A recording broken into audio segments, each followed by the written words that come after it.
Olha, hoje, no centro da nossa sabatina, pastor Roberto Cruvinel. Seja bem-vindo, viu? Eu que agradeço, Kátia. É um privilégio muito grande estar com vocês mais uma vez. Os meus amigos já disseram aí que estavam me esperando, querendo a minha pele. Mas não é nesse sentido. Não, é nesse sentido sim, é nesse sentido. Seja maldoso, Padre Juarez. Você é o centro da bondade.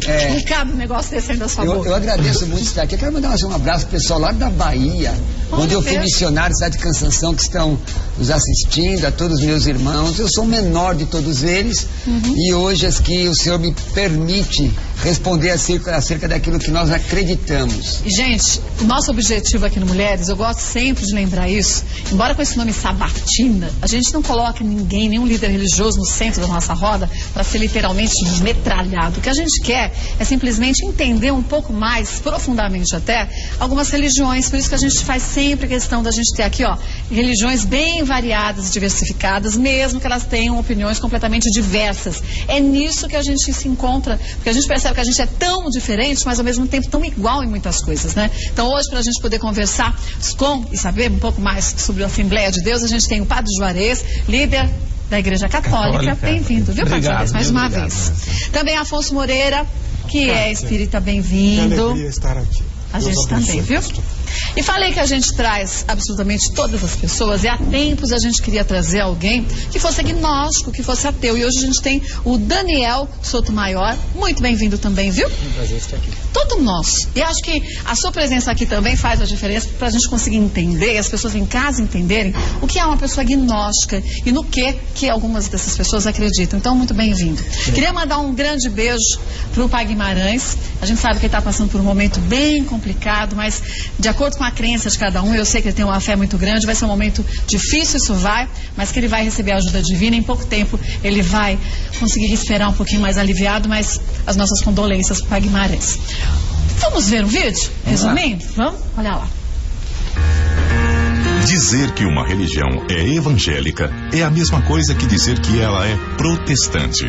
Evangélicas são as religiões que nasceram da divisão do catolicismo, proposta pelo teólogo Martinho Lutero em 1517.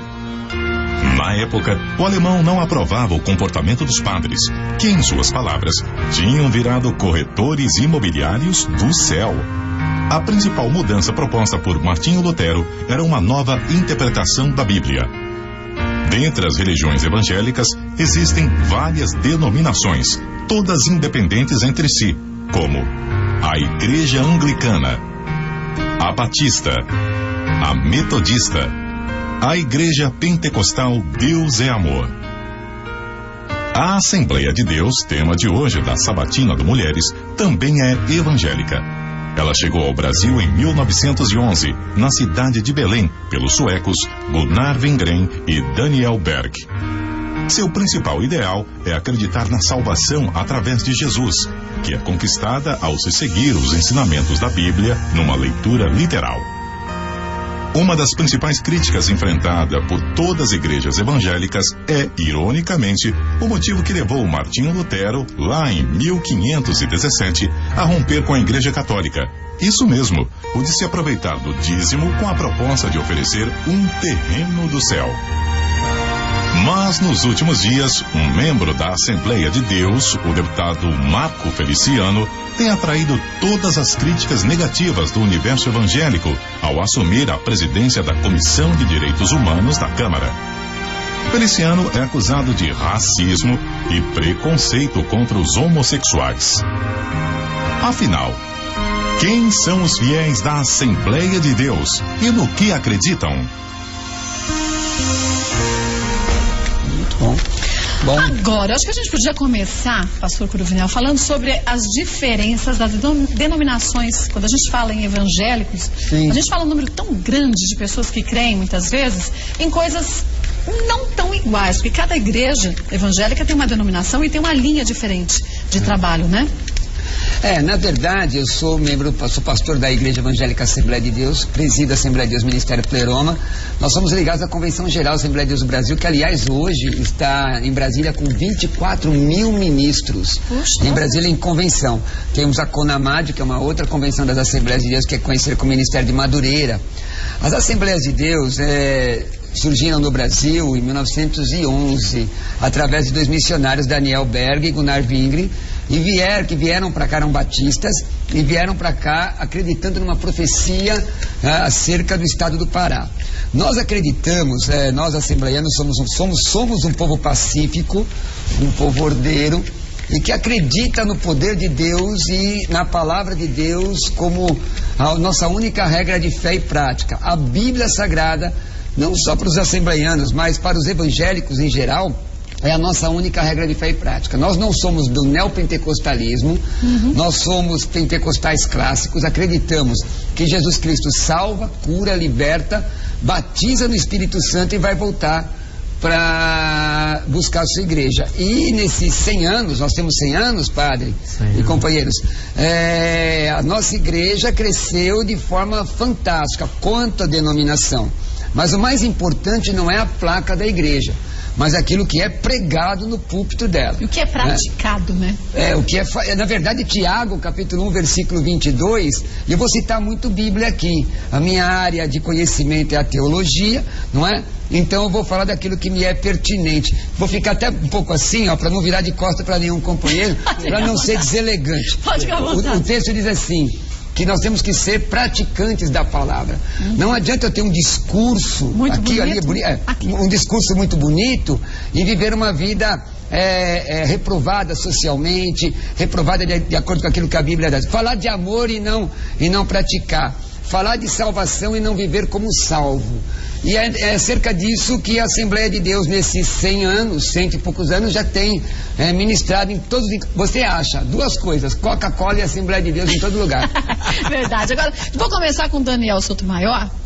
Pode fazer a sua pergunta. Olha lá, hein, Daniel. Pro Vinel, fica à vontade.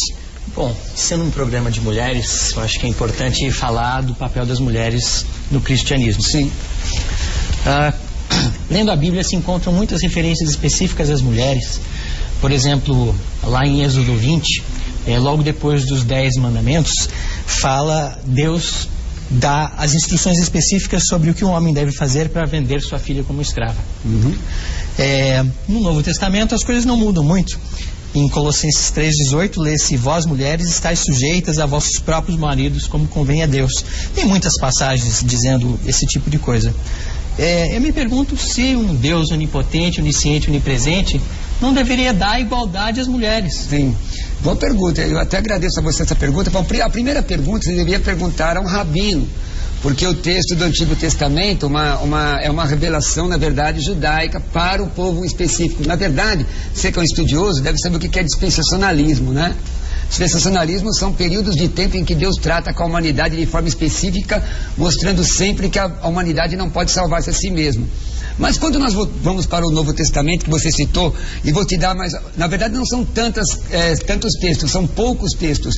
1 aos Coríntios 14, se me falha a memória. 1 Coríntios 11:3. 1 de Pedro, capítulo 3. Pastor sabe tudo na ponta da língua. Nossa, a Bíblia aqui. A Bíblia tem 66 livros, 1189 capítulos, 31.173 versículos. Para ser um homem de Deus e ministrar, tem que falar do que conhece. Eu sou menor dos meus irmãos, mas o Espírito Santo nos dá graça. Na verdade, o texto fora do contexto já era pretexto, não é assim? Se eu tirar o texto fora do contexto, na igreja que eu dirijo nós temos pastoras. Quando a Bíblia fala de submissão, isso é uma doutrina. Na verdade, nós somos a favor da família tradicional, como diz a palavra de Deus, né? A mulher sendo submissa ao marido. Mas você não pode deixar de ver o que a Bíblia diz em Efésios, que diz, o padre deve falar nos seus casamentos, que o marido deve amar a mulher como Cristo amou a igreja. Quer dizer, o marido deve dar a vida por ela. Então, se você isolar um texto da Bíblia, você vai poder criar uma série de doutrinas. Vou te dar um exemplo. Padre, o senhor que é um estudioso da Bíblia aqui, Jesus Cristo ensinou a antropofagia, o canibalismo, mas ele disse que aquele que não comer da minha carne, não beber do meu sangue, não tem parte comigo. Então, você tirar o texto fora do contexto, dá uma série de interpretações. Então, para interpretar a Bíblia, e não é aquela questão que foi falada num outro debate aqui, que a Bíblia ela é alegórica e tem um mistério escondido, cabalá. Não, você está errado. Nós acreditamos na questão histórico-gramatical.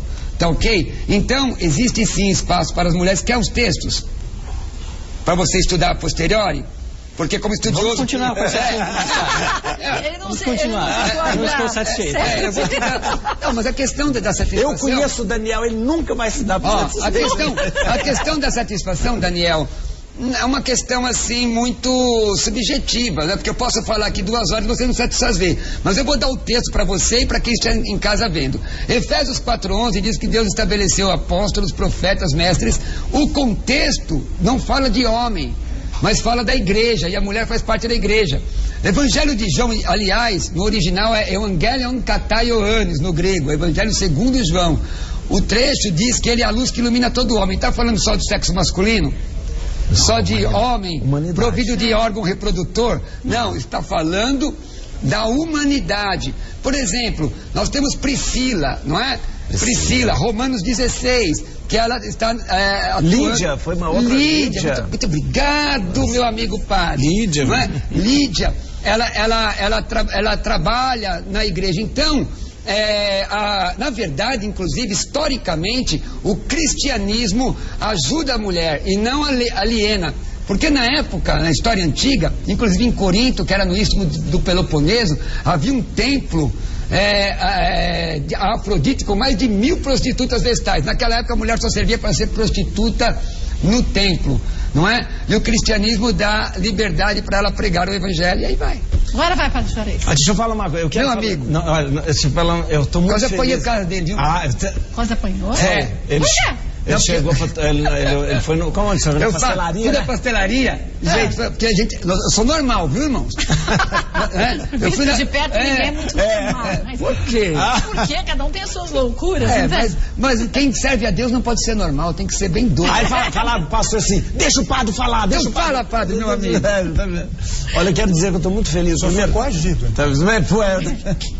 Eu quero dizer que eu estou muito feliz, eu gosto muito de participar desse momento. Por quê? Porque é um momento para as pessoas perceberem também que não existe essa oposição, essa coisa de rivalidade. Né? É muito importante que a gente possa esclarecer, mostrar, cada um mostrar o que acredita e o que não acredita também. Eu tenho um grande carinho pelo Daniel. O Daniel foi uma das primeiras pessoas que eu conheci quando cheguei em São Paulo como padre.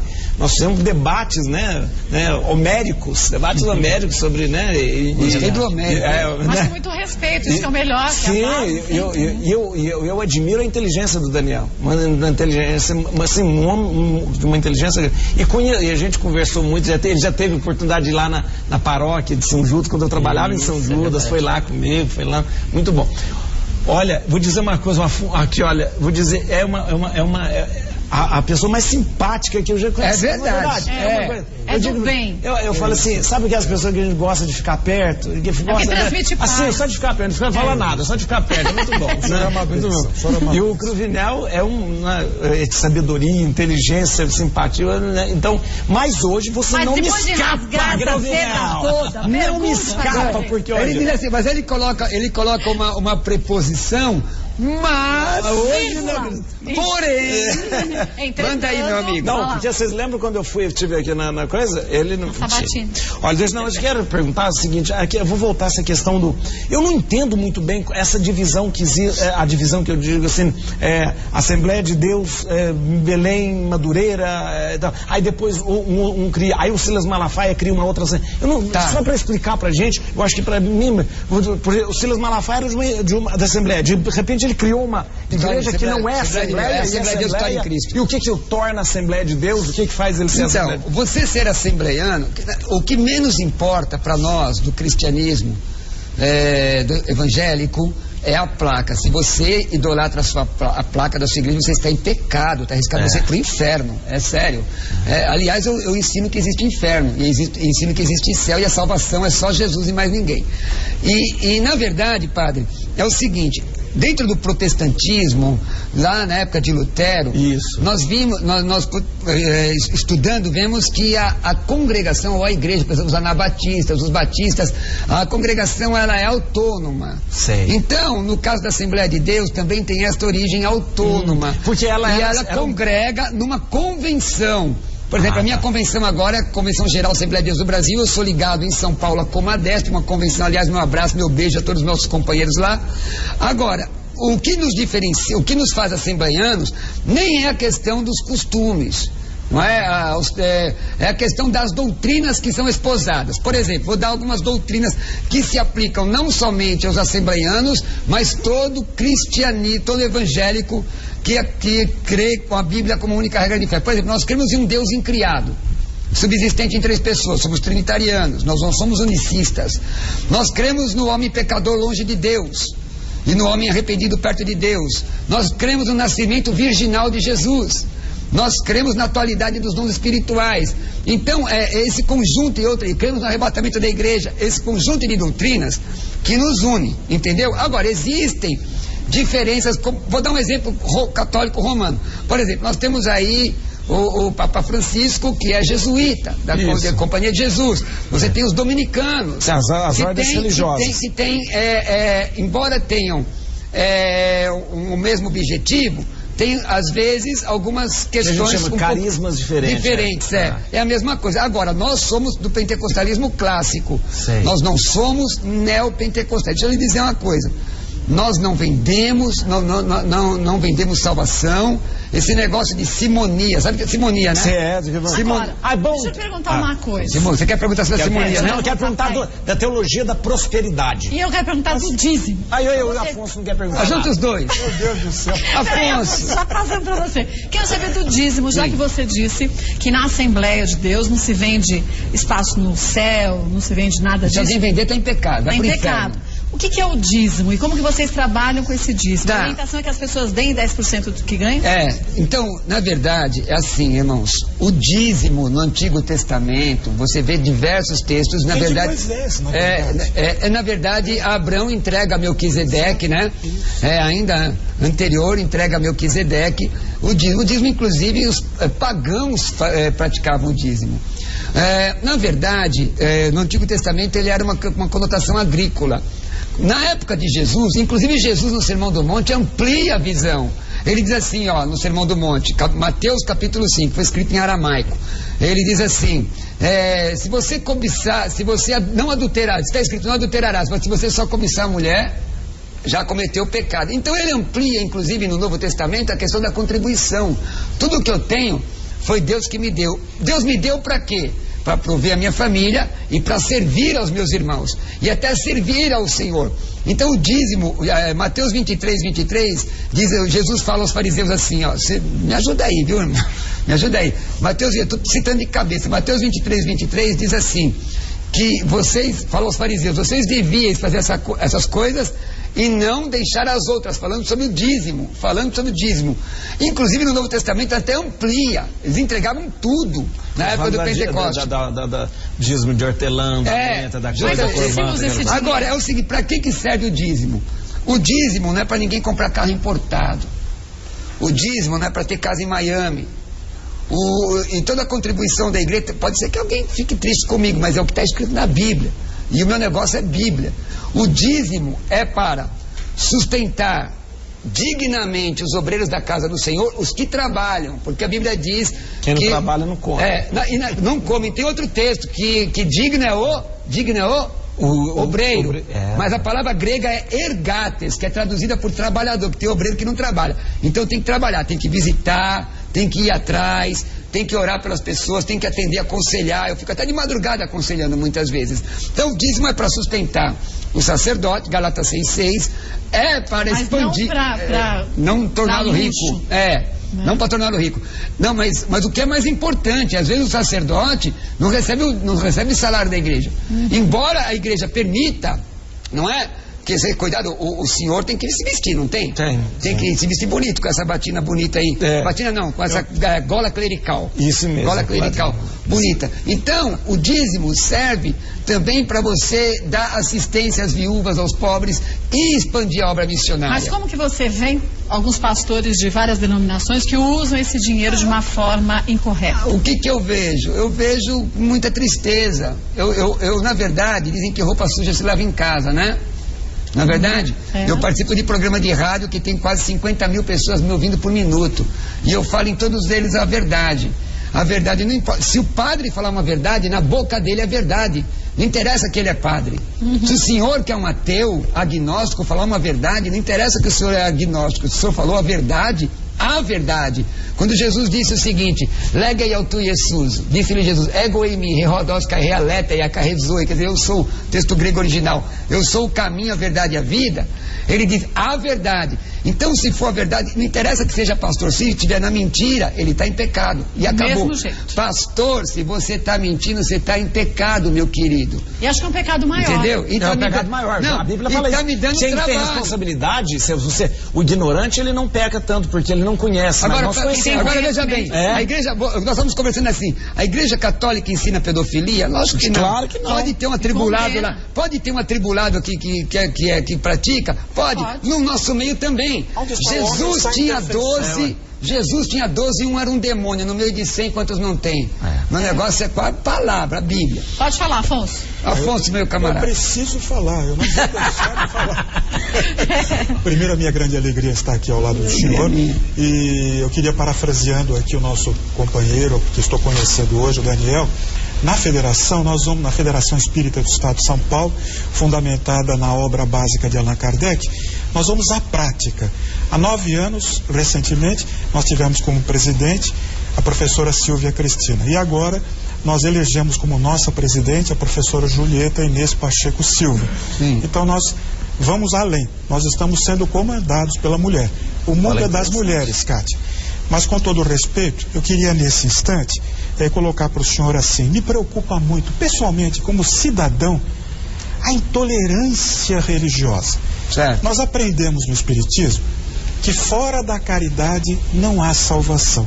Que não importa, pastor, qual seja a minha religião, mas que eu pratique a caridade, que eu ame a Deus sobre todas as coisas e que eu ame ao meu próximo como a mim mesmo, eu estou salvo diante de Deus pelo trabalho, pelo sacrifício, pelo suor do meu rosto, pela minha dedicação. Mas nós vemos, eu digo pessoalmente, com muita reserva, companheiros que professam crenças e que se colocam de forma fanática, querendo a toda força convencer o próximo a aceitar uma fé que não cabe no coração daquela criatura. Eu entendi. Eu quero até agradecer. Eu queria o seu comentário. Eu quero até te agradecer de verdade. Eu, nesse programa, eu aprendi carinhosamente, estava conversando com o padre Juarez, o seguinte: eu posso discordar de doutrinas da Igreja Romana, mas eu vejo no padre Juarez que ele é convicto, porque o meu problema é gente que não é convicta, gente que fala ou para arrumar um lucro. O Apocalipse fala assim, humor não é vomito, né? Não é humor, é justamente, está lá em a Igreja Laodiceia. E respondendo ao que eu quero essa pergunta, às vezes as pessoas diante das câmeras, elas são tentadas a serem politicamente corretas. E isso está errado. Só estava comentando isso nos bastidores. Eu não sou politicamente correto, eu sou pastor da Assembleia de Deus, mas antes de ser pastor da Assembleia de Deus é bom, mas ser servo de Deus é melhor ainda.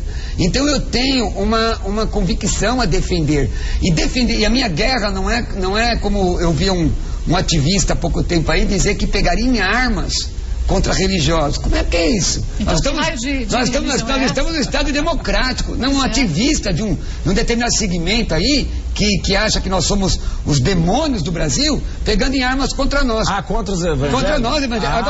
Agora, e se tiver algum evangélico que fala que vai pegar em armas também, outro endemoniado. Então, o que eu estou dizendo para vocês é o seguinte: o fato de eu ser seu amigo, de recebê-lo na minha casa, eu sou contra o ecumenismo. A palavra oikodomene, a palavra oikodomene. Essa era uma pergunta que eu ia fazer. Eu já estou te respondendo, ajudando. Oikodomene, presta atenção aqui. Oikodomene significa debaixo do mesmo teto.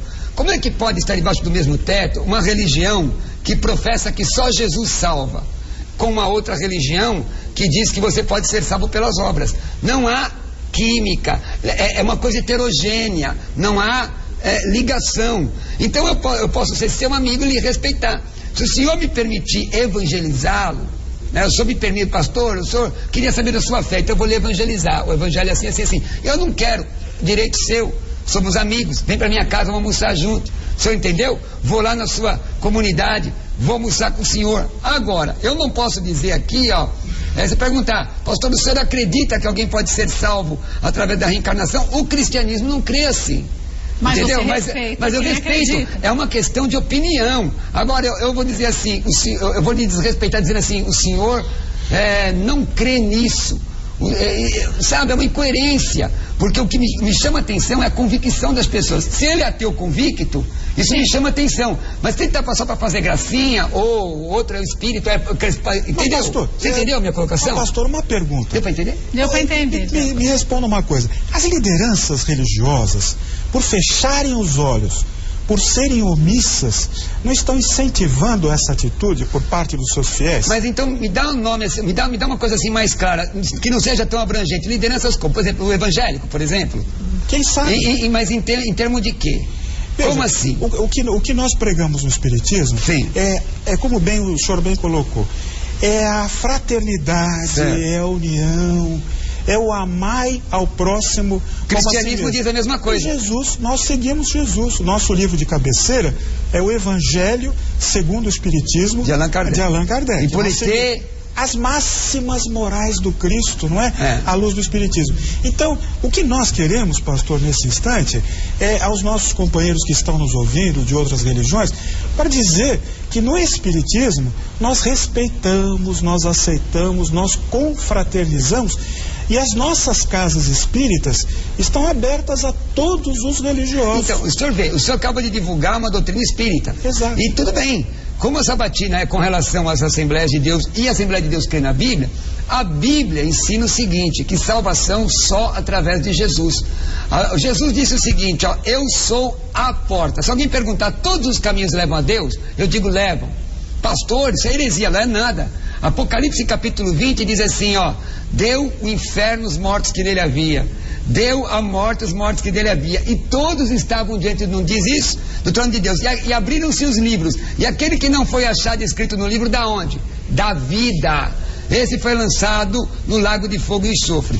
A diferença é o seguinte, que muitas religiões, que eu sou mestre em teologia com proficiência em religiões mundiais. Fiz língua grega clássica na USP, do lado ático ao bizantino, e eu tenho estudado isso. As religiões, gente, elas propõem uma paz na terra, e o cristianismo propõe uma paz com Deus.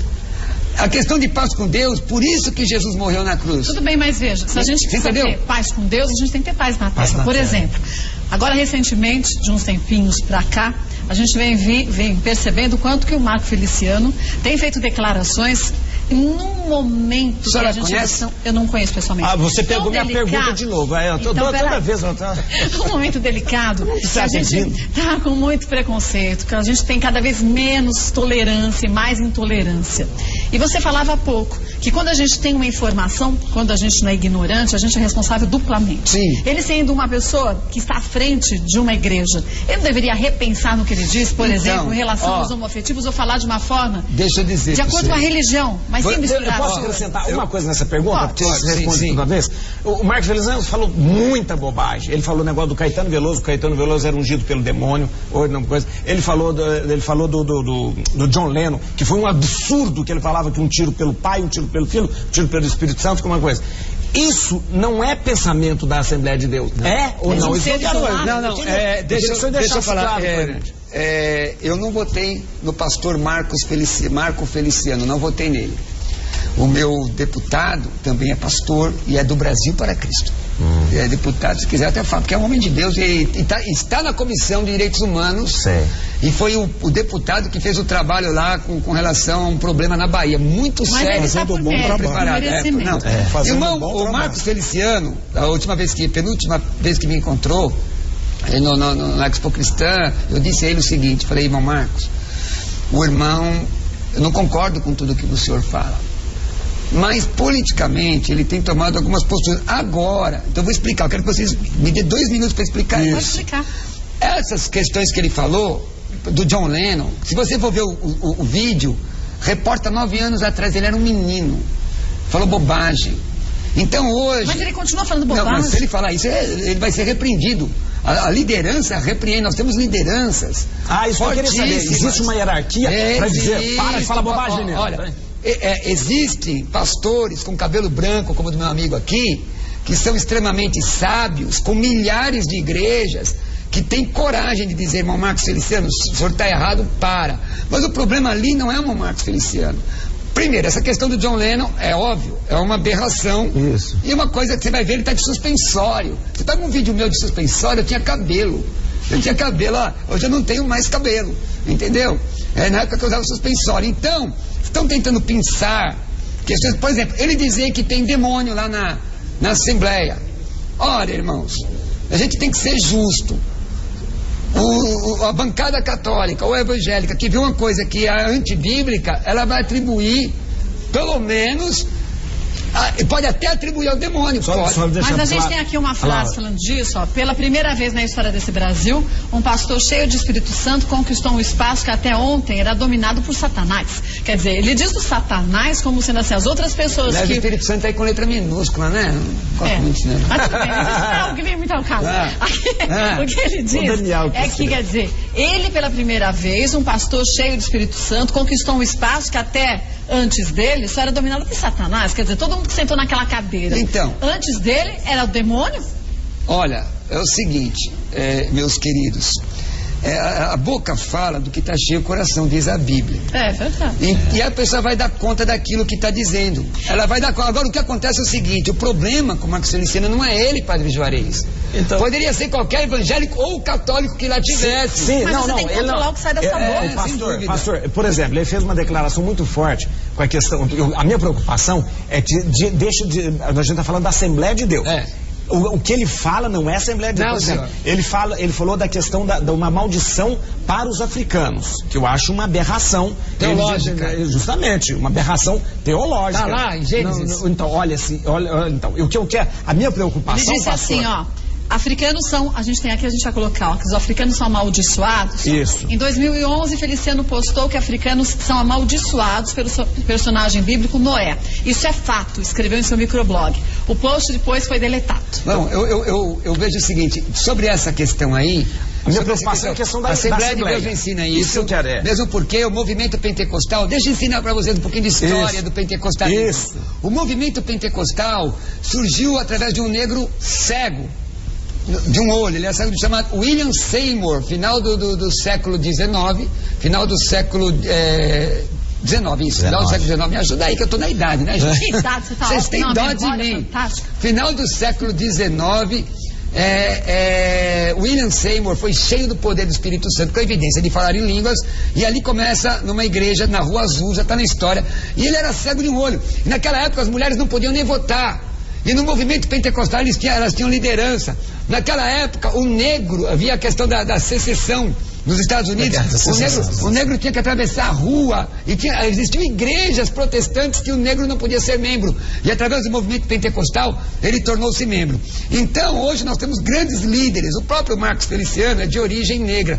Dá para perceber que eu tenho origem negra? Todos nós temos. Mas eu pareço? Não, mas o meu bisavô é negro, é branco, casado com uma negra. O meu avô... Dá para perceber que ele faz uma chapinha. O meu avô é negro, casado com uma branca. A minha mãe é morena. Então é o seguinte, essa foi uma questão. Então ele interpretou aquele texto da maldição de Noé sobre a Cã. Você sabe o que eu estou dizendo? Que viu ele nu, aquela coisa. O filho, não a descendência, é uma questão de antropologia. Vamos estudar a origem da raça negra, vamos estudar, até aqui, o engenheiro, ateu, a primeira pessoal mulher, da ciência. A segunda coisa era negra, a Luísa, lembra aquela que eles fizeram coisa?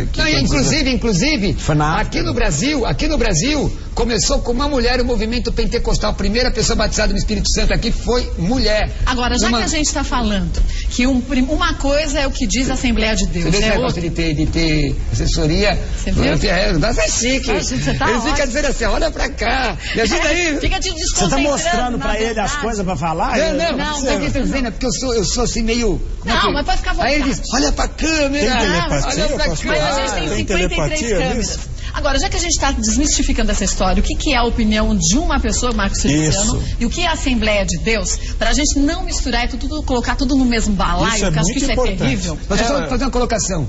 Eu acredito que o irmão Marcos Feliciano, agora, depois dessa número de pancada que tomou, amadureceu bastante. Deus te ouve. E agora, pessoal, deixa eu pedir ao pessoal do LGBT, os ativistas, deixa ele trabalhar. Se ele fala besteira daqui para frente... Democracia. democracia, manda ver. Era sobre isso que eu queria falar mesmo.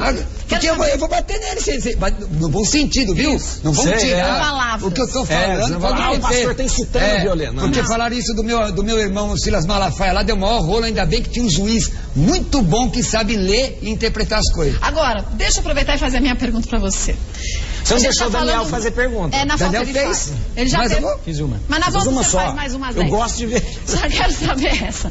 Já que a gente está separando o que é a atitude de Marcos Feliciano e o que é o posicionamento da Assembleia de Deus, quero saber qual é o posicionamento da Assembleia de Deus em relação aos homoafetivos. Você me responde? Tá, respondo. 2 minutos a gente volta. Até já. Aí você já pergunta, tá? Lembrei desse sentimento. Hoje, pastor Roberto Cruvinel, que é líder religioso da Assembleia de Deus. E antes da nossa saída para o intervalo, deixa uma pergunta. A gente está hoje desmistificando o que é a opinião de uma pessoa e o que é a opinião de uma igreja como a Assembleia de Deus. O que Marcos Feliciano vem dizendo até agora é a opinião dele em particular ou da Assembleia de Deus. No caso dos homoafetivos, quero saber qual a posição da Assembleia de Deus. Homoafetividade ou homossexualidade? Homoafetividade. Eu vi no seu programa que ensinaram aqui que tem diferença. Tem diferença. Tem diferença, mas... Eu não posso ter afetividade com o senhor? Tem, é verdade. Ensinaram aqui.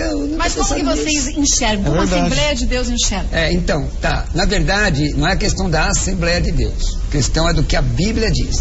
A palavra do Senhor ensina na primeira epístola de Paulo aos Coríntios, capítulo 6, versículo 10, o que alguns falando sobre pecado e que o pecado gera a condenação. Então o problema não é com a pessoa homossexual. Eu não tenho problema com o homossexual. Não tenho. Se eu tivesse um filho homossexual, eu tenho 2 filhos, o Lucas e a Thalita. Minha filha, inclusive, faz faculdade de moda. Entendeu? Eu tenho colegas homossexuais, professor homossexual. Se vierem à minha casa, serão bem recebidos. Todavia, a questão é com comportamento. A questão é com... Ontem mesmo alguém me perguntou no Facebook: pastor, eu estou vivendo com um homem, mas eu sei que está errado. Eu quero ter família e quero ter filhos. Eu não vou dizer, seu endemoniado, você está indo para o inferno, ele está me procurando, me pedindo ajuda. Você não vai negar essa ajuda. Eu vou orientar. Agora, olha o que a Bíblia diz. Olha lá, porque, inclusive, eu vou dar o texto grego para vocês de cabeça se der. Não erreis, nem os devassos, nem os idólatras, nem os adúlteros, nem os efeminados, nem os sodomitas, nem os ladrões. Aí vai ficar muita gente fora, né? Nem os avarento, nem os bêbados, nem os maldizentes, que o pessoal que fala demais, fofoqueiro, falando mal da vida alheia. Olha aqui, nem os roubadores herderão o reino de Deus. Então a questão é, só para pontuar, é com o pecado. Então a pessoa me diz assim... Mas amor não é pecado. Não, mas deixa eu dizer uma coisa para você. Ser homossexual quer dizer que a pessoa é incapaz? Não, ele é academicamente incapaz. Ele é socialmente incapaz? Lógico que não. Eu posso ter uma pessoa homossexual que seja extremamente capaz, que seja professor universitário, detentor do meu respeito. Mas se ele me perguntar: pastor, o que o senhor acha da prática da homossexualidade? A Bíblia ensina, Romanos 1,17 em diante, que é pecado. Mas ninguém fala. Por exemplo, o ébrio, uma pessoa que é alcoólatra. Deve ter lá na sua paróquia o AA, tem o AA? Tem. Um alcoólatra diz que ele é o quê? Ele se diz curado? Não. Ele diz o quê? Só por hoje. Eu sou só por hoje. Só por hoje. Então, se a pessoa me disser assim... Olha, eu vou dizer uma coisa aqui que talvez choque algumas pessoas. Mas meus irmãos da minha fé... Pastor, mas cuidado, que senão o senhor está igualando o homossexualismo com a questão de uma doença. E o homossexualismo não é doença. Então, o alcoolismo é uma doença. Né? Realmente, obrigado. Cuidado para isso. Porque senão você é processado. Sim. Deixa eu dizer, pessoal do LGBT... Homossexualismo não é doença. Só para pontuar aqui, pra né? deixar bem claro. Deixar bem claro que estão gravando lá também, né? Mas é bom todo mundo gravar mesmo para entender. Então deixa eu dizer o que nós pensamos. Às vezes as pessoas fazem um cavalo de batalha, uma peleja muito grande numa coisa que não... Sabe? A pessoa perguntar: pastor, homossexualidade, o que a Bíblia diz? A Bíblia diz porque nós somos crentes, cremos nisso. Mas vocês acreditam que existe cura? Como alguns libertação, nós acreditamos. Agora pode acontecer também. Qual a diferença de cura com libertação? Não, cura porque não é doença. Não é doença. Mas você não deixa de ser homossexual e passa a ser deixa eu dizer uma coisa para você. A Bíblia diz em Tiago que cada um é engodado pela sua própria concupiscência, não do outro, a sua. Se alguém me disser assim: então, meus irmãos de fé, presta atenção no que o pastor está dizendo, para depois não falar de mim aí. Se alguém disser assim para mim: pastor, eu gosto de homem, um homem dizendo, eu gosto de homem. Eu falo, tá bom, meu filho, Jesus te ama.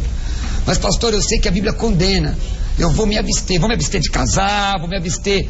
Eu sinto a tentação, mas eu creio que Jesus pode me guardar de não ter esse relacionamento. Ele pode sofrer a tentação de ser um crente e morar no céu.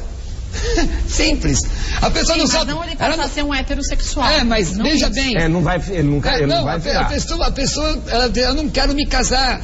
Eu vou abraçar o celibato. Sim. Veja, não tem gente que sai do alcoolismo e sabe que o alcoolismo vai lhe prejudicar, e a pessoa se converte, mas ele sente tentação. Eu estou falando de tentação. Sim, agora. Não de comparação, só relembrando. Então vamos para outra. A pessoa do dinheiro, sim, ela é ávara, não é? Então ela tem compulsão por dinheiro, não é? Então, se ela não se controlar, se o Espírito Santo não controlar, ela arrebenta com a vida e arrebenta a vida dos outros. Você está entendendo o que eu quis dizer? Eu entendi. Mas, por exemplo, tem uma outra frase. Você fez uma cara que não entendeu. Não, eu entendi. Você fez assim, ó. Eu entendi. É porque vem essa próxima que eu vou te falar. Eu entendi. Mas veja por que eu fiz essa cara de eu entendi, vírgula.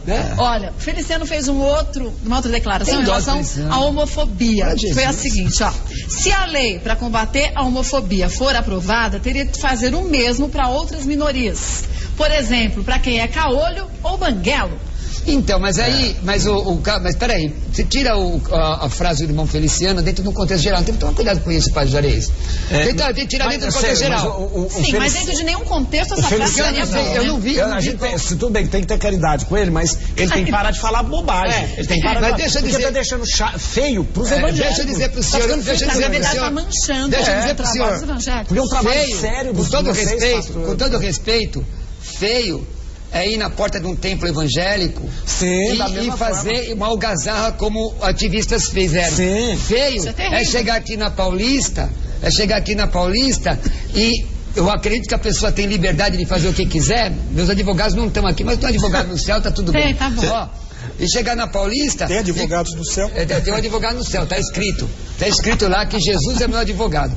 Aí chegar na Paulista e colocar as vergonhas de fora. Então a pessoa tem que ter recato. O ato de ser homossexual não quer dizer que ele é libidinoso, não quer dizer que ele é promíscuo.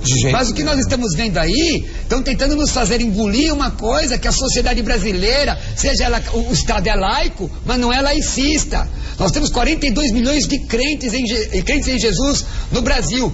Tantos outros milhões de católicos que prezam pela família. Então é o seguinte, a pessoa quer fazer, o problema é dela. Mas, por exemplo, a Constituição, ela dá o direito de expressão, não dá?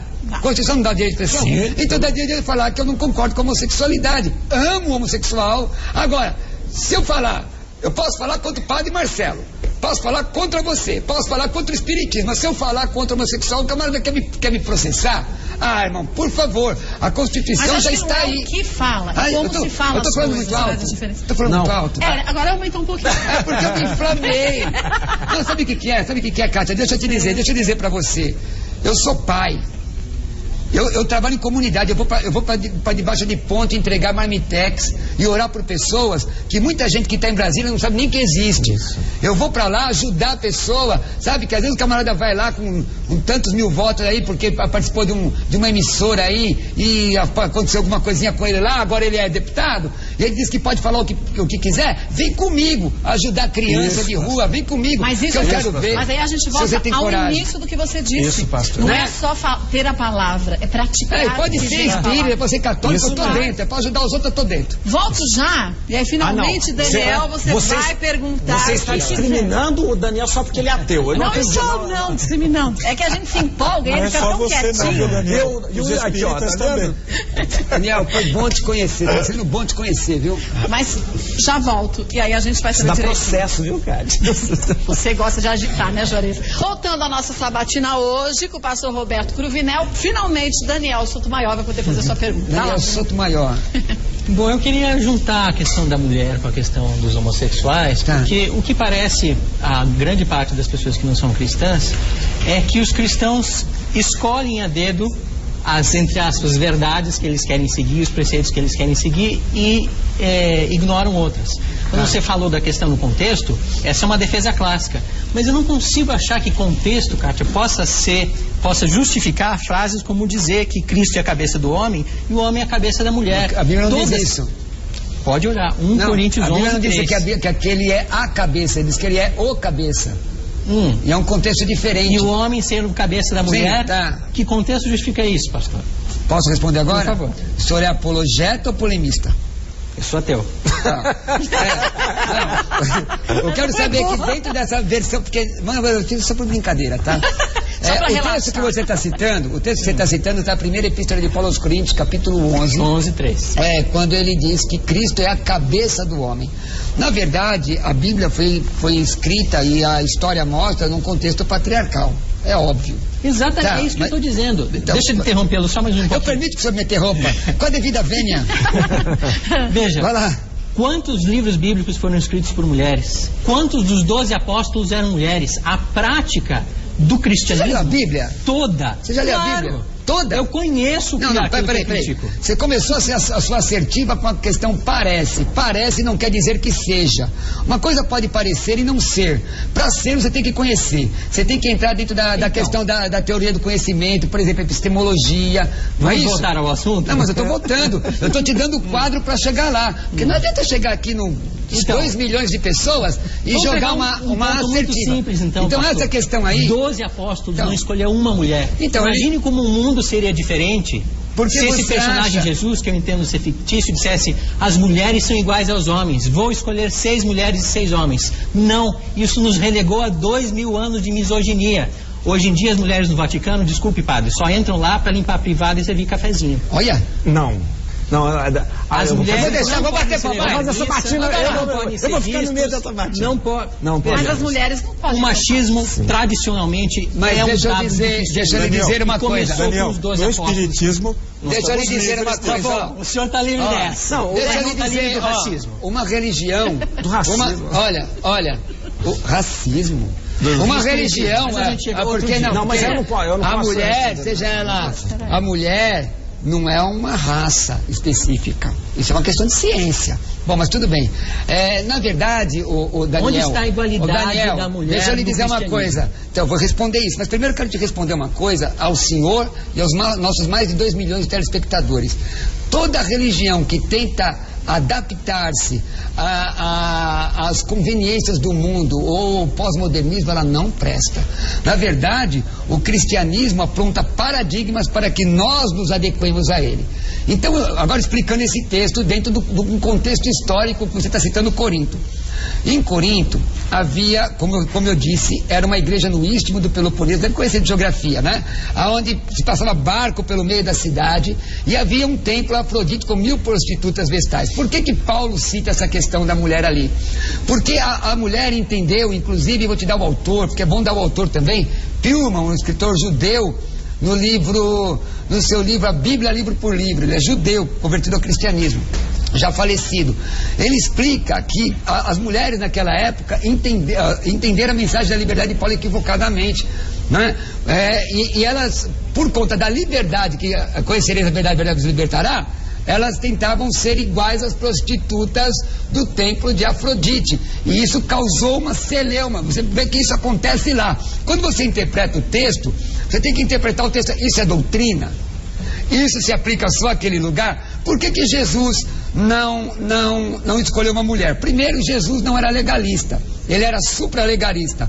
Doutor Merval Rosa, no livro Psicologia da Religião, eu dei aula nessa época de Psicologia da Religião na faculdade, e ele diz o seguinte, que Jesus era supralegalista, mas ele não queria afrontar o que estava estabelecido, entendeu? Então, não por exemplo, afrontar a misoginia da época, mas é isso que ele tinha que fazer. Não, mas tinha que mostrar que as mulheres são iguais. Deixa eu terminar aqui deixa eu concluir. Justamente, aí você vê que Jesus era sustentado e guardado por uma série de mulheres. Qual foi a primeira testemunha da ressurreição? Meu Deus do céu. Quem é a primeira testemunha da ressurreição? Então, você vê o cristianismo, porque veja, o senhor está tirando o texto, eu estou lhe respeitando. O senhor está tirando o texto fora do contexto. Eu estou mostrando a amplitude da revelação bíblica com relação à mulher. Tem um texto de Esther. Esther é homem ou mulher?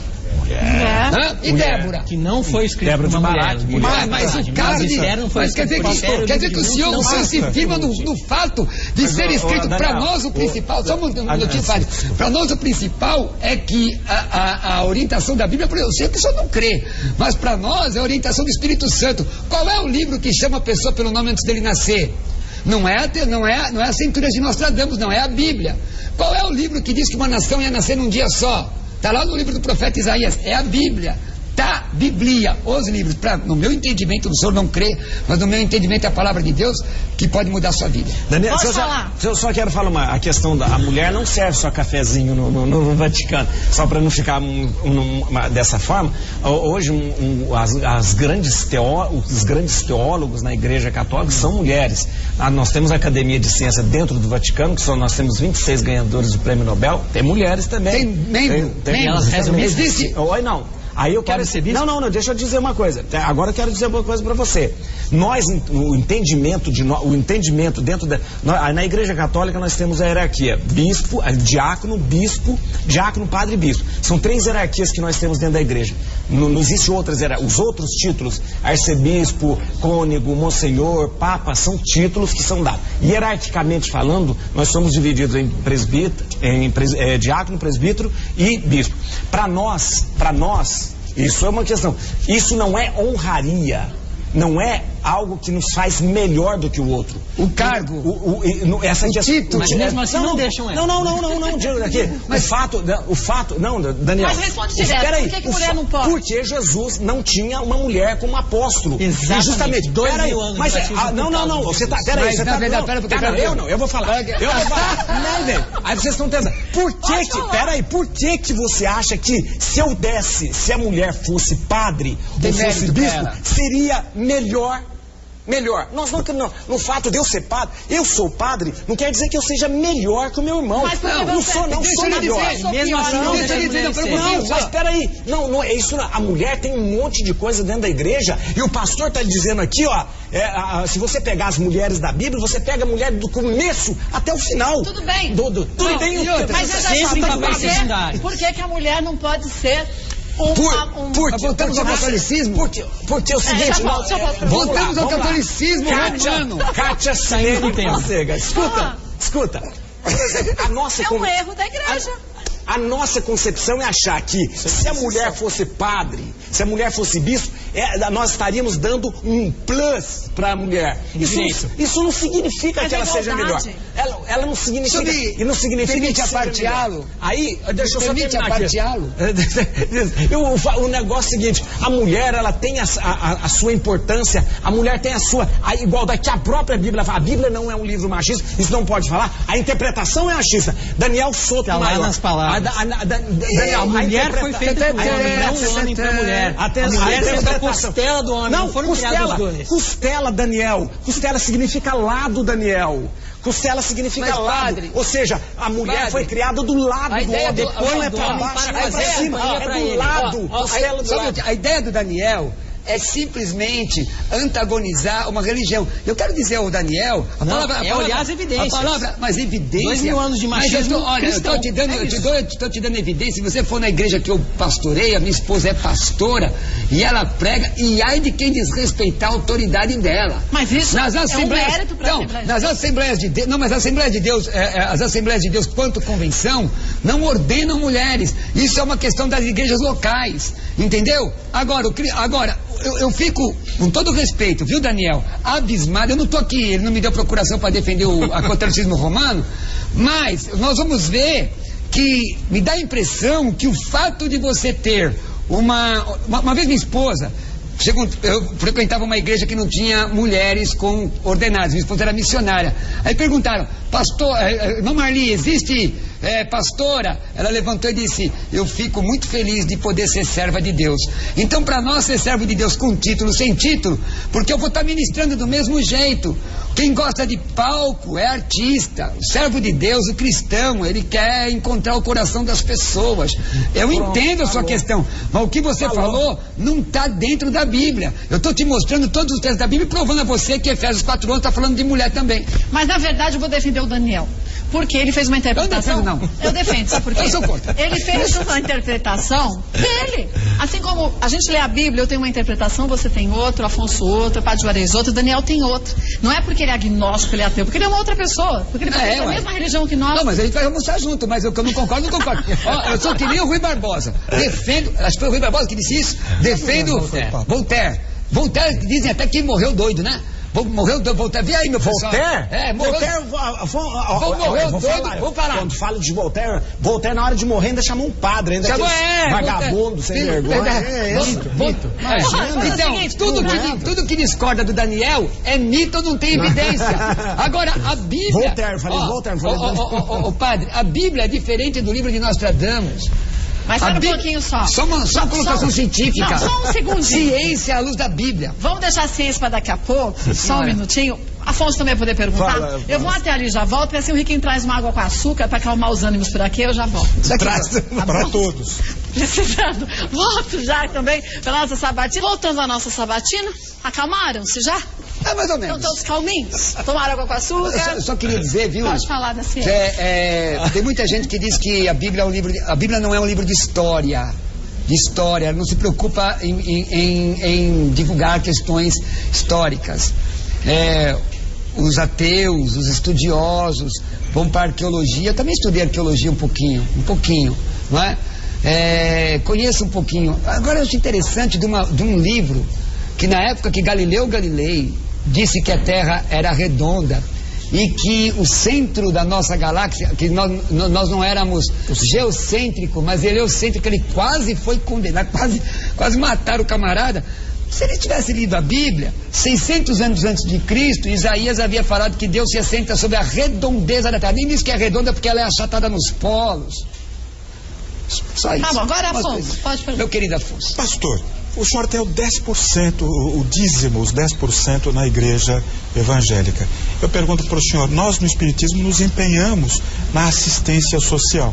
Tá. Claro que nós estamos muito longe de fazer o que a nossa população necessita, mas nós nos conscientizamos que temos que fazer a nossa parte. Na sua igreja, como é desenvolvida a assistência social? Obrigado pela sua pergunta.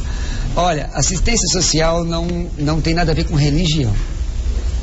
A Bíblia diz lá em Tiago, capítulo 1, se me falha a memória, que a religião verdadeira é você dar assistência aos pobres. Está escrito isso, tá? A palavra religião, cunhada por Agostinho, inclusive religar, é ligar o homem novamente a Deus. Então, eu não posso... A Bíblia diz que eu tenho que fazer bem aos domésticos da fé. Mas e o pão que Jesus dava aos pobres? Então, eu estou chegando lá. Estou chegando lá, estou dizendo o seguinte, que nós não podemos, para fazer assistência, só a nossa comunidade, nós temos que fazer assistência a todos. Então, quando você fala de dízimo, Lucas 17:10 diz que se você só faz o que é da tua obrigação, se considere servo inútil. Na minha comunidade, porque cada comunidade é independente, toda semana ou a cada 15 dias, uma família da igreja doa tudo, arroz, e a nossa igreja ganhou uma, aliás, se você que está assistindo quiser nos ajudar, também pode vir, que não tem problema, quiser doar também a gente vai, porque a gente coloca tudo no Facebook, como é que é feito. Então, cada comunidade faz de uma forma, né? Nossa igreja não é grande, nós não temos orfanatos, nós pegamos pessoas da rua, já aconteceu o caso de pegar e alugar a casa, alugar quarto, para colocar a pessoa, porque a pessoa queria se libertar das drogas. Então nós fazemos esse trabalho também de evangelização. É difícil você falar que Jesus ama a pessoa se o estômago dela tá roncando, ela não vai te ouvir. Então, meu irmão, você que está me ouvindo, você que é cristão, seja católico, evangélico, se esmere, trabalhe, não só aleluia, glória a Deus, porque crente dentro da igreja que só aleluia, glória a Deus, está errado. Nós temos que sair da igreja. No Antigo Testamento vamos para a igreja, vamos para o templo adorar. No Novo Testamento vamos sair de Jerusalém para pregar. Hoje eu vou para a igreja lá, porque lá tem a arca. Não, a arca vai comigo. A arca era a representação de Jesus. Eu posso estar debaixo de uma ponte. É só você entrar no YouTube e colocar Adeperoma Trabalho Social. Vai me ver debaixo de ponte de tênis. Eu vim assim chique porque é teu programa.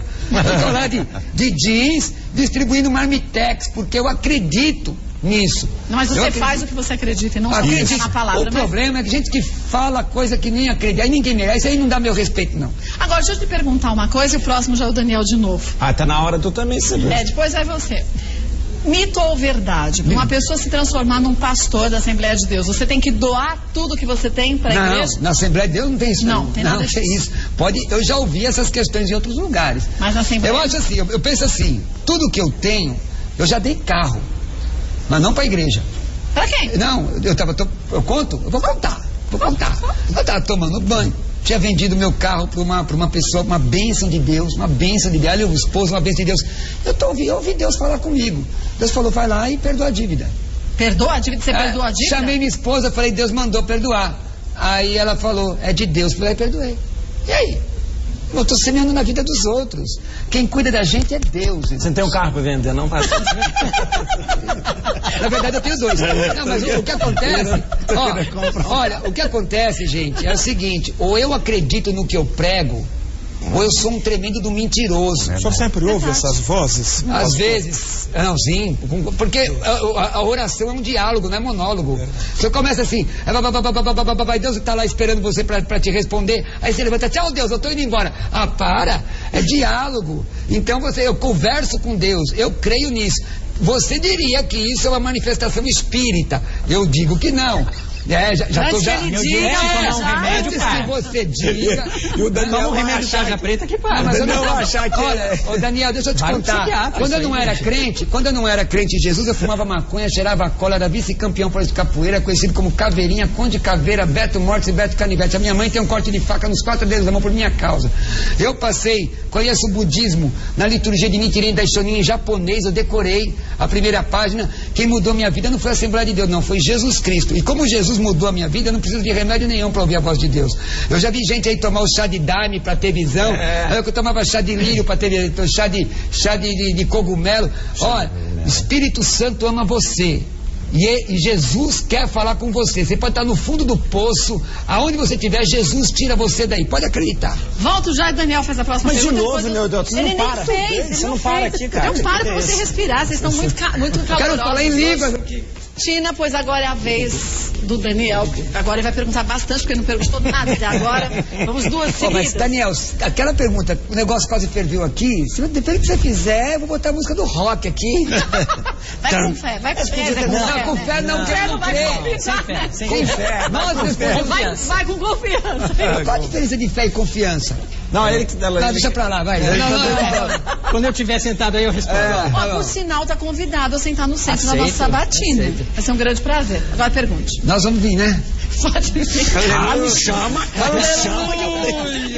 Os 3 estão convidados. Vai lá, Daniel. O tema que está no centro da discussão do Feliciano é a laicidade do Estado.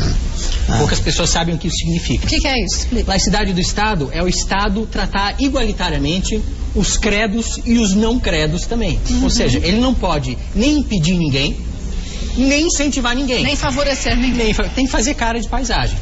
Tem que permitir o livre exercício religioso, sem impedir ninguém e sem dar privilégio para ninguém. Verdade. Pois é, mas no nosso Estado brasileiro, são 500 anos, dos quais 400 o Estado foi teocrático, não é? Explica aí pro pessoal entender isso aí. Existia uma religião oficial, você não podia votar. Que era o catolicismo romano. Que era o catolicismo romano. Que era do Império, era a religião do Império. O príncipe, para ser entronado, ele precisava jurar manter a religião católica. E se você não fosse da religião oficial do Império, você não podia nem votar, nem ser votado. Entre outras coisas. Hoje em dia, isso tudo deveria mudar e todos somos iguais. Todos somos iguais, mas alguns são mais iguais do que os outros, né? Você vai, tira uma nota do nosso dinheiro, impresso com os nossos impostos, tem lá uma mensagem religiosa. Deus seja louvado. É isso, né? Deus seja louvado. O que o senhor sentiria se estivesse numa república de maioria ateia e estivesse escrito, por exemplo, deuses são faz de conta? Tá, boa pergunta. Gostei da sua pergunta. Aliás, no meu site, adpleroma.com, tem um estudo sobre a Bíblia e a política.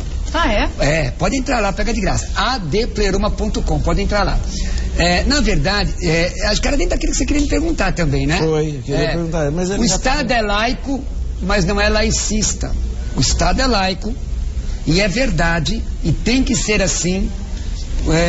O princípio democrático, inclusive nesse estudo eu explico o que é democracia, o que é ser politizado, o que a Bíblia fala sobre política. O Estado é laico, mas não é laicista.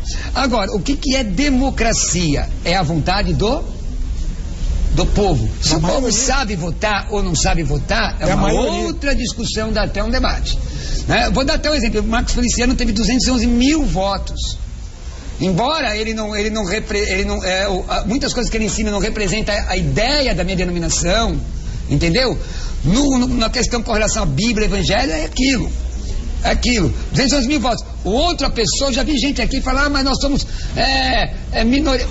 Se organiza e passa. Então você acha correto? Não, veja, o Estado é laico, mas ele não é laicista. Mas a maioria Por que está escrito Deus é louvado ali na nota? Porque a grande maioria, alguém entrou com um projeto. Eu acho que não precisaria projeto ter. De lei, foi canetado pelo Sarney. Na minha opinião, eu vou dar minha opinião, padre. Sim. Talvez seja diferente da sua. Na minha opinião, não devia ter feriado nenhum, feriado religioso nenhum. Vamos trabalhar, vamos mandar o Brasil crescer. Então, se a maioria, pera um pouquinho. Pastor, mas como existe. No Espiritismo nós não temos datas sagradas. Mas como existe, eu tenho que respeitar o que já foi estabelecido democraticamente. Sem dúvida. Então, se aquilo foi estabelecido, eu entendo sua opinião e eu concordo. O Estado é laico, mas ele não é laicista. Quando eu digo que ele não é laicista, o que eu estou dizendo? Nós temos lá um deputado do Estado do Rio de Janeiro que ele não apresentou um projeto que eu saiba para a coletividade, para a nação. Eu liguei para o meu deputado em Brasília, porque votei nele, e disse: minha comunidade votou no senhor, o senhor, por favor, se posicione. E ele respondeu o quê? Ficou mais de 40 minutos me explicando o que é que está acontecendo lá. Agora, como você é um homem inteligente, ele te convenceu?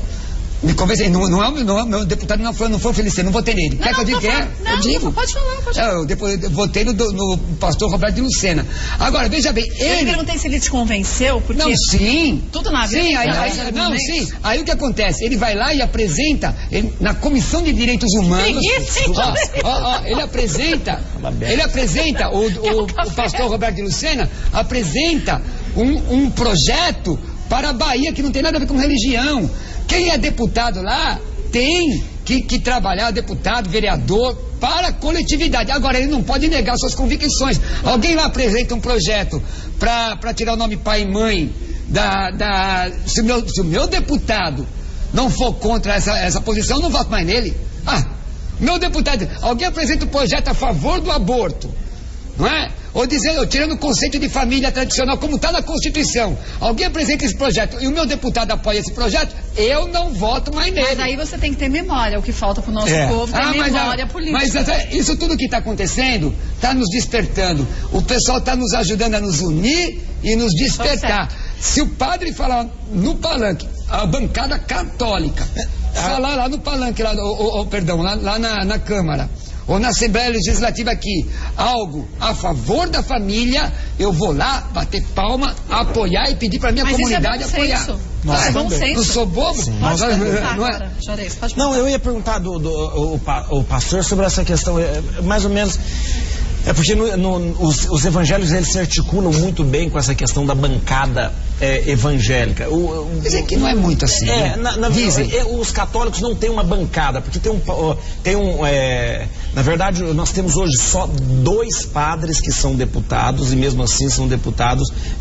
Os bispos não veem com bons olhos. Mas tem alguém afinado? Então, sim, aí no seguinte, você não vê uma bancada. Os evangélicos, eles têm essa convicção, que o senhor acabou de dizer, e de ter uma bancada e falar. Isso remonta mesmo. lá de Calvino, lembra? Então, e falar, nós estamos aqui. Eu queria falar, essa não uma coisa não choca com a outra, essa questão da política e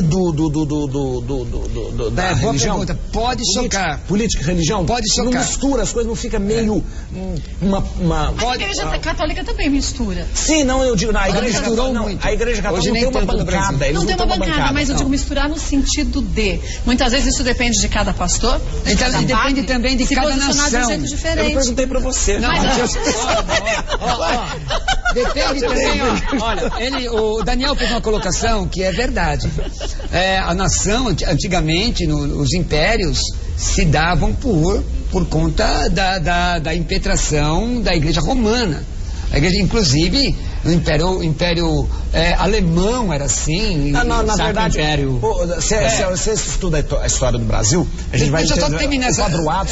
O padroado é o seguinte, quem nomeava os bispos até a República era o rei. Então, hoje, e por conta disso, nós tivemos problemas no Brasil, inclusive, problemas sérios, inclusive de relacionamento entre o protestantismo brasileiro e a Igreja Romana. Tivemos, graças a Deus, sabe, irmãos, eu vou remontar. A Assembleia de Deus só entrou depois que nós tínhamos a República. Não, sim, porque mandava, inclusive até questão de, tinha lugar no Brasil que você não podia colocar um protestante no cemitério, porque tinha uma questão. Nós temos aqui em São Paulo, nós temos cemitérios protestantes. Não, mas não podia, porque na época a igreja romana. Então. Mas isso tudo foi mudando, o pensamento foi abrindo. Então o que acontece? Hoje, a pergunta é se pode prejudicar? Pode, se for feito de forma errada. Nesse estudo eu falo. Sim. Porque veja bem, você pega Moisés era o quê? Legislador. Você pega José do Egito, foi primeiro-ministro do Egito. Será que Pilatos ia entregar o corpo de Jesus na mão de um Pedro da vida? Entregou na mão de um senador, mas não é um senador corrupto, como tem muito por aí não. Entregou na mão de um José de Arimateia, que era senador honrado. Então, às vezes, as pessoas olham o religioso como se ele fosse um ET, principalmente nós cristãos, como se fôssemos imbecilizados, como se não tivéssemos condição por prescrição acadêmica, e acabou. Hoje nós temos juízes, deputados. Era para vir comigo aqui hoje, não deu porque eu avisei em cima da hora, um irmão que tem um grande escritório de advocacia, né? O doutor Jacutz, um grande escritório de advocacia, que é irmão nosso. Então hoje nós estamos articulados, sim, desculpa a travada, nós estamos articulados sim, porque nós queremos o bem da nossa nação. Mas isso é positivo? É positivo. O problema não é se a gente tem algum religioso falando ou querendo se envolver com política, a forma como ele se envolve e se cumpre. Você quer ver, posso dizer o nome de um irmão que me chama muita atenção? Pode dizer? Pode. Carlos Apolinário. É meu amigo, foi deputado. Ele foi deputado constituinte, Carlos Apolinário, e é uma pessoa que está sempre defendendo. Hoje defende pelo rádio. Eu faço programa. Ele é da Assembleia de Deus? Ele é da Assembleia de Deus, Ministério de Madureira. Nós, assim, às vezes as pessoas falam Madureira e CGDB. Qual a diferença?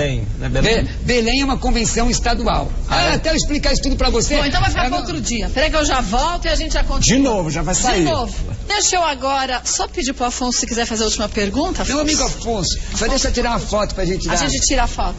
O pessoal disse que eu deixo ele falar, viu? Deixa, falou bastante. Eu não falei nada. Mas é que hoje você está no centro da roda, quem tem que falar mais é você mesmo. Pastor, para nós espíritas, Jesus é o grande facilitador. Ele veio resumir as 10 leis de Moisés em 2 mandamentos: amar a Deus sobre todas as coisas e ao próximo como a nós mesmos. Nós encontramos no Espiritismo, em Jesus, um espírito perfeito, um modelo, nosso guia. Sim. É nosso guia espiritual. A religião espírita se fundamenta no Cristo. Eu pergunto para o senhor, quem é Jesus para o senhor? Olha, eu vou dar um beijo no você. Vou dar um beijo. Eu vou te dar um pecado, por quê?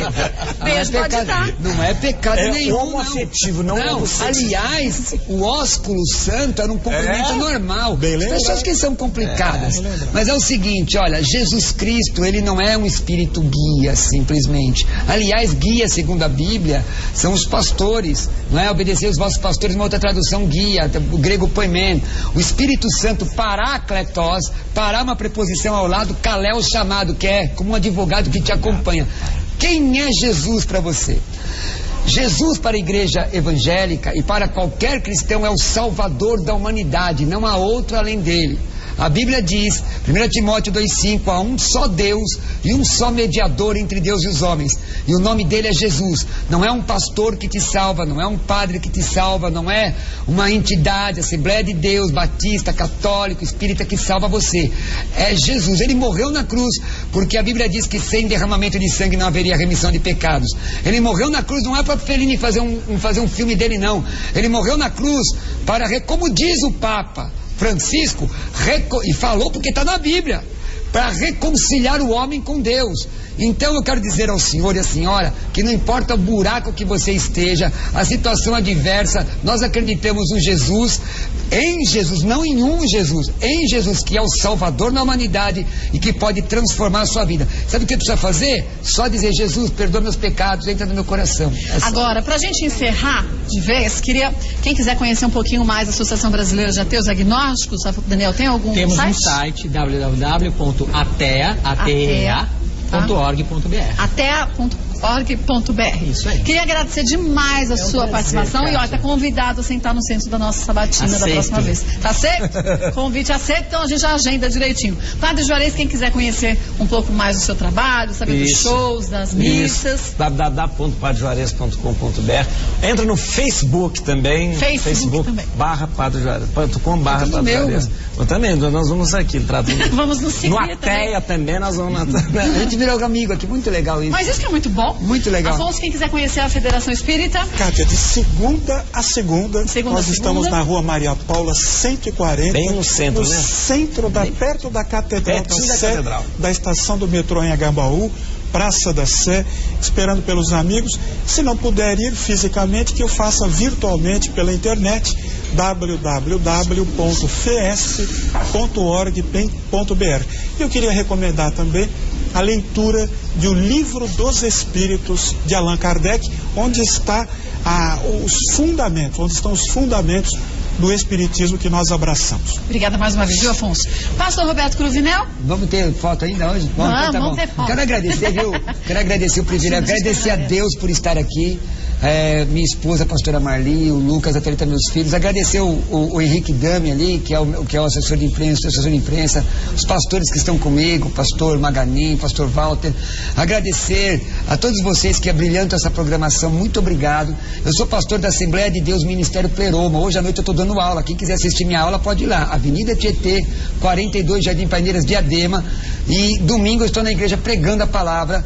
E se você quiser entrar no nosso site, tem estudos, www.adpleroma.com. adpleroma.com. Pleroma.com. E o meu telefone é o 0 prestadora 11 2805 6381. Eu quero que trouxe um presente para você. Opa! O Facebook é Roberto C. Cruvinel. Roberto C. Cruvinel, ó. Quer aprender sobre o final do mundo, escatologia, doutrina das últimas coisas? Tudo tem lá no meu site. Trouxe um livro para cada um. Um livro sobre a vida da igreja, sobre o arrebatamento da igreja. Reflexão sobre a comunidade cristã. Isso, um livro sobre religiões e seitas, inclusive falando sobre agnosticismo, que também é uma crença. Esse é bom pro Daniel. Esse eu tenho, então eu vou dar de presente pra você, porque também é uma crença. E dizer, ó, esse aqui é o nosso curso. Quem quiser estudar teologia comigo, tá lá no nosso site. Pode estudar. Pode estudar também. Tem lá, você no nosso site adpleroma.com, ou entrar comigo, Roberto C. Cruvinel, 2805-6381. Jesus ama você. Beijo.